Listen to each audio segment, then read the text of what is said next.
Sir बिल्कुल blunt वाला answer पूछ रहा था मैं आपसे। Is India at a war? Just a war which hasn't been declared yet. भारत का जो प्रोग्रेस रही है डिस्पाइट हमारी जो देश की यहाँ पे डाइवर्सिटी है और विद इन नेशन भी जो हमारे प्रॉब्लम एरियाज हैं, तो इसको मैं कहता हूँ कि भारत के पास पीस डिविडेंड कभी नहीं था। एक होता है पीस, जैसे अमेरिका है, चुपचाप किसी कोने में बैठा है, अपना प्रोग्रेस कर रहा है, दुनिया में जो हल्ला मचा रहा है। लेकिन भारत की जो लोकेशन है, जोग्राफिकल लोकेशन है, जो भी हमने प्रोग्रेस करी बिना पीस डिविडेंड के, तो वो आपके वॉर वर्ड का रिवर्स हो गया। अगर पीस नहीं है तो फिर वॉर है। जैसे पाकिस्तान ने हमेशा टू कट और to bleed India by 1000 cuts उनके जियाउल हक ने बोला था।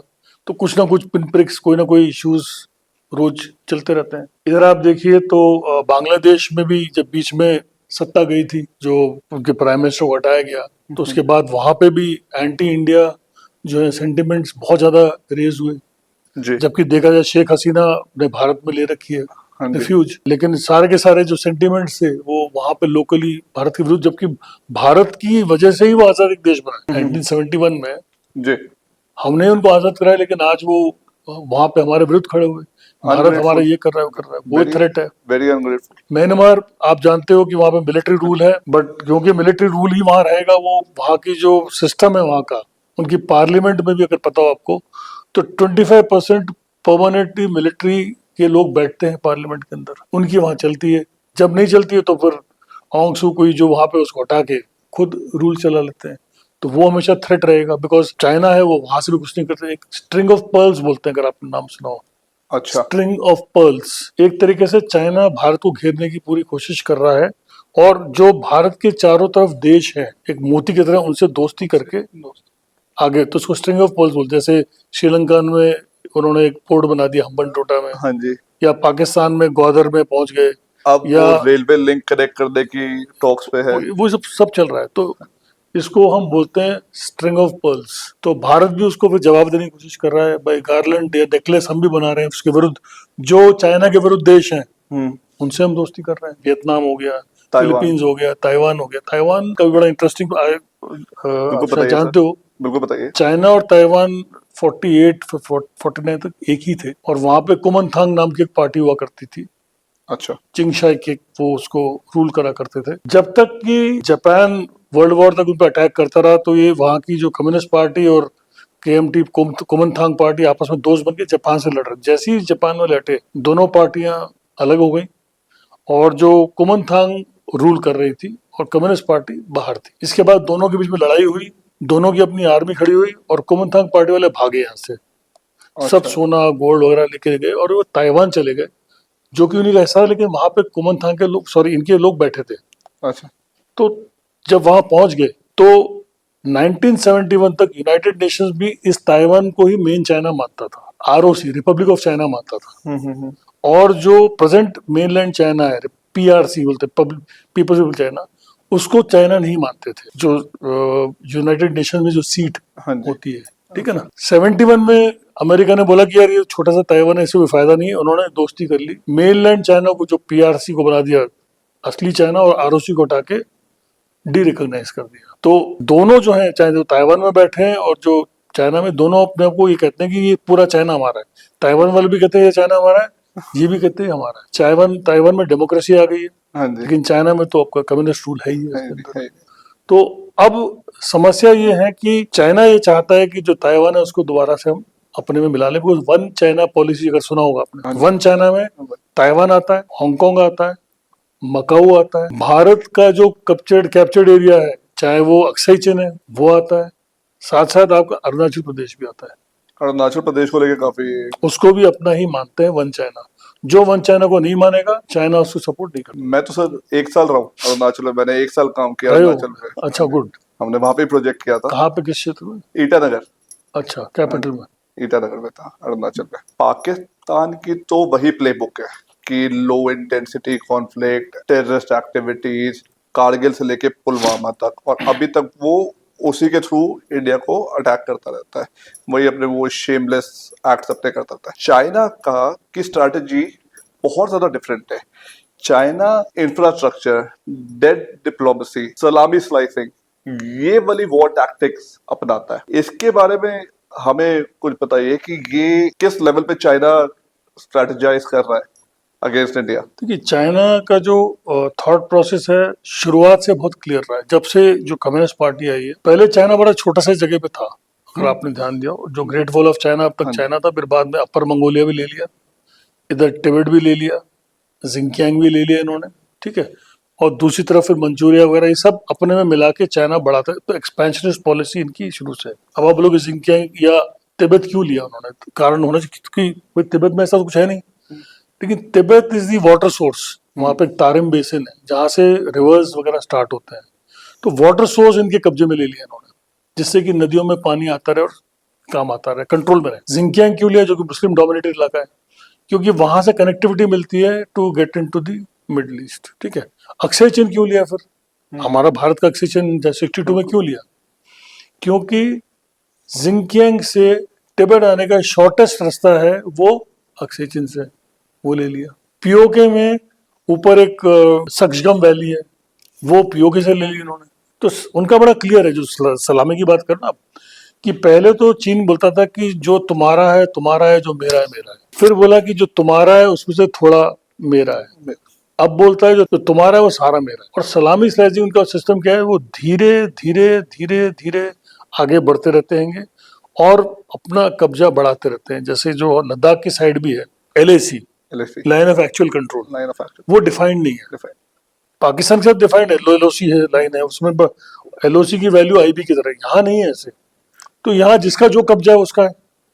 तो ये धीरे धीरे कुछ बनाना, कुछ इलाके बनाना, बढ़ाना। पेट्रोलिंग करते हुए आते हम लोग भी थोड़ा पेट्रोलिंग टेम्परेरी स्ट्रक्चर बना जाते हैं। नहीं, हम भी पेट्रोलिंग कर रहे हाँ हैं। जी। हम भी जो पेट्रोलिंग होती है हम वहां तक जाते हैं जो मान के हमारा है, और हम भी वहां थोड़ा मैगी के पैकेट, बिस्किट के पैकेट छोड़ दिया दिखाने के लिए ये क्षेत्र हमारे है। भारत भी करता है, बट चीन का जो एग्रेशन है उस क्षेत्र में थोड़ा ज्यादा रहता है, क्योंकि वो ये बिलीव करता है कि अगर कोई जंग जीतनी है, बिना लड़े जीतो, वो सबसे बड़ी जंग। अब हमें पता है कि चाइना ने अभी आया भी था न्यूज के अंदर कि वहां के ऑफिसर ने बोला कि हाँ हमने पाकिस्तान की हेल्प करी जब ऑपरेशन सिंदूर के टाइम पे, हमने उनको रियल टाइम अपडेट्स दिए। इंडिया जियोपॉलिटिकली चाइना के साथ अब कैसे डील कर रहा है, क्या चेंजेस आए उसके अंदर? एक होता है आपका कमर्शियल डीलिंग जो बोलते हैं। चाइना अब विश्व का सबसे बड़ा मैन्युफैक्चरर बन गया है, उसके बिना कोई देश नहीं चल पाए। आप मान के चलो, हमारे Donald Trump ji, why did go to China? Surrender था उनका। सरेंडर क्यों था? डोनाल्ड ट्रम्प पूरी 17 लोगों की टीम, सारे CEOs वहां पहुंच गए। पहले तो आप बोल रहे थे हम 150% टैरिफ लगाएंगे, फिर उन्होंने बोला हम 300 लगाएंगे। पहुंच गए ना वहां पे। क्यों पहुंच गए? उनका पहुंचने का जो मुख्य कारण ये था कि जो आपके पेट्रियट्स हैं, जो टॉमहॉक्स हैं, इनको चलाने के लिए इसमें एक मैग्नेट जो लगना होता है आपका, जो कोबाल्ट या उसका जो बेसिकली रेयर अर्थ मेटल होता है, और रेयर अर्थ मेटल का सारा कब्जा जो है 90% 80% वो चाइना के हाथ में, कहीं भी हो, लेकिन उसको जो रिफाइन करके इस्तेमाल में लाना, वो मैं देना आज बंद कर दूं, एक नल बंद कर दिया एक तरीके से, तो इनके ना टॉमहॉक बन पाएंगे ना पेट्रियट बन पाएंगे। 1000 करीब अप्रोक्सीमेटली पेट्रियट टॉमहॉक ये लोग फायर कर चुके हैं ईरान वॉर में, जो कि साल में सिर्फ 90 से 100 बना पाते हैं। इसका मतलब क्या हो गया कि 10 साल का ऑलरेडी खर्चा कर चुके हैं। They are bleeding. They are bleeding now, they want to make new. पहले प्रोग्रेस स्लो थी क्योंकि उनके पास वर्ल्ड वॉर के बाद ज्यादा खर्चा नहीं था, कंपनी कम कम कर रखी थी। अब कंपनी बढ़ा रहे, लॉकहीड मार्टिन वगैरह और बढ़ा रहे हैं लोग। अब इनकी समस्या ये है कि बिना रेयर अर्थ मेटल के बिना ये बना नहीं पाएंगे इसको। किसके पास जाना पड़ेगा? फिर चाइना के पास जाना पड़ेगा। सेम समस्या हमारे पास है कि हमें भी काफी कुछ डिपेंडेंस, हम बोलते जरूर है कि आत्मनिर्भर भारत है, जो कि पूरी कोशिश जारी है भारत की, लेकिन अभी भी हम विदेशों पर डिपेंडेंट हैं कई चीजों के अंदर। हम इंडिपेंडेंट नहीं है। बिल्कुल, वो न्यूज में हम लोग आए दिन देखते ही है, कभी हम लोग फाइटर जेट्स की डील कर रहे हैं, कभी आर्म्स की, कभी टेक्नोलॉजी की इजराइल के साथ। एक वर्स्ट सिनेरियो, भगवान ना करे कभी हो, बट चाइना और पाकिस्तान अगर एक साथ भारत पे करें, मैं तो कह रहा हूँ बांग्लादेश को भी जोड़ दो उसमें, तीनों कर दें। Are we prepared? Can we handle? We are prepared, we carry out. हमारे भारत में वॉर गेम्स होते हैं, हमारे इन सब सिनेरियोज को लेकर होते हैं कि मानो हर तरफ से अगर हमारे पास समस्या आती है तो कैसे डील करना है। साथ साथ ये तीन तो साइड हो गए, लेकिन मैं बात करूँ नीचे सी से भी आपका आ जाए, या एयर अटैक्स आ सकते हैं, कहीं और से भी आ सकते हैं, तो ये सारी प्रिपरेशन रहती है। फॉर्चुनेटली एक भारतीय फौज ऐसी है जो हमेशा अलर्ट और जैसे बोलते हैं वॉर पे रहते हैं, तो हम ऑलवेज अलर्ट हैं हम लोग। अनलाइक पाकिस्तान आर्मी जो सारे के सारे ऑफिसर्स बिजनेसमैन वहाँ दुकानदार बन गए, दुकानदारी कर रहे हैं, तो वो वॉर में इतना इंटरेस्टेड नहीं है। वो चाहते हैं छोटा मोटा पंगा करते रहो इनके साथ, इनको बिजी रखो भारत को, ठीक है ना। इसीलिए कभी वो पुलवामा कर देते हैं, कभी इस तरह के एक्शन कर देते हैं और हमको बिजी करने की कोशिश करते हैं। ये तो जो प्रेजेंट गवर्नमेंट है, इन्होंने हर बात का जवाब दिया आपका, आप ये करोगे तो हम पूरी करोगे, तो हम आपको फिर घुसकर मारेंगे आप। मतलब ईंट का जवाब पत्थर से दिया है। बिल्कुल पूरा पक्का दिया है। और ये ऑफ सिंदूर भी यही था, नाम भी बहुत सही था, मतलब आपने किसी का सिंदूर उजाड़ा है, 26 लोगों का जो करा है, तो जवाब बिल्कुल सही था। और ये पहली बार मॉडर्न वॉरफेयर का एक रूप था। आप यहाँ अब देख रहे हो ईरान में सिमिलर था ये भी, वहां से भी ड्रोन्स आ रहे हैं, यहाँ से मिसाइल जा रहे हैं, और सब कुछ सब टेस्ट हुआ।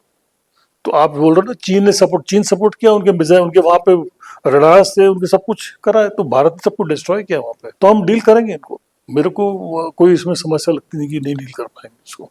एक सिविलियंस को जो ये सीज फायर हुई थी, सिविलियंस को अभी तक इसको लेके क्लैरिटी नहीं है। हम तो न्यूज के हिसाब से जा रहे हैं, अब न्यूज कितनी कंट्रोल्ड है क्या है वो, क्योंकि क्या है जो एंटी गवर्नमेंट है वो अलग रूमर्स फैलाते हैं, इधर से अलग रूमर्स आ रहे हैं। सोशल मीडिया पे इतना एआई आ गया कि कुछ भी आर्टिफिशियल तरीके से दिखा देते हैं कि ये तो मिसाइल, एक ही वीडियोस को रिपीट करके किसी और एंगल से दिखा देंगे। बट एक्चुअल सिनेरियो में जब इंडिया वर्सेस पाकिस्तान हो गया था ये ऑपरेशन सिंदूर के टाइम, सीज फायर ये के बाद भी पाकिस्तान ने, मतलब उसके अंदर मेरे को अभी तक ये नहीं समझ में आया कि हमारी जीत, हमारा पूरा टारगेट अचीव हम करके आए थे, अंदर तक हम जीते हैं उसके अंदर। पहले ये पता होना टारगेट क्या था हमारा। हमने शुरू में बोल दिया कि हम जिन्होंने मिलिटेंट्स को या जिनको सपोर्ट किया है उस इंफ्रास्ट्रक्चर को हम टारगेट करेंगे, ये हमारा टारगेट था। जो पहली स्ट्राइक में हमने उसको अचीव किया। फिर उन्होंने जब काउंटर स्ट्राइक किया, उनके एयरफोर्स का इस्तेमाल करा, तो हमने उनके एयरफोर्स के स्टेशन को टारगेट किया। अब बात आती है कि कुछ लोग बोलते हैं 12 दिन में क्यों कर दिया, 13 दिन में क्यों कर दिया। तो हमारे एयर चीफ ने अभी बड़ा अच्छा स्टेटमेंट दिया जब ये चल रहा था ईरान और वॉर, कि ही सेड अब आप देख लो इनको।